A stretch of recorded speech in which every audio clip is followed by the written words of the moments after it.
പാകിസ്ഥാൻ സാമ്പത്തികമായി അടിതെറ്റി നിൽക്കുമ്പോഴാകട്ടെ കൂടുതൽ തിരിച്ചടികൾ നൽകുന്ന റിപ്പോർട്ടുകൾ പുറത്തുവരുന്നു.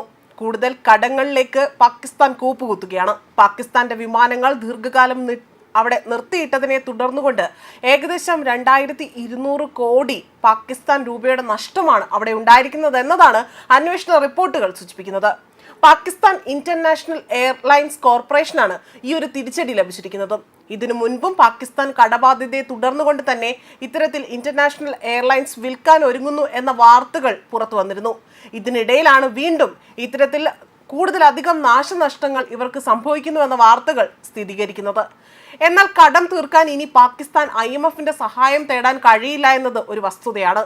കഴിഞ്ഞ ദിവസങ്ങളിലാണ് പാകിസ്ഥാൻ തങ്ങൾക്ക് ഇനി മുതൽ IMFന്റെ സഹായം ആവശ്യമില്ല, തങ്ങൾ ആയുധ കരാറിൽ വലിയ രീതിയിലുള്ള അല്ലെങ്കിൽ ആയുധം നിർമ്മിക്കുന്നതിൽ വലിയ രീതിയിൽ ശോഭിച്ചിരിക്കുന്നു, ആയതിനാൽ തന്നെ അത് വിറ്റ് കിട്ടുന്ന പണം കൊണ്ട് തങ്ങൾ കടം തീർക്കുമെന്ന് പാകിസ്ഥാൻ പ്രഖ്യാപനം നടത്തിയത്.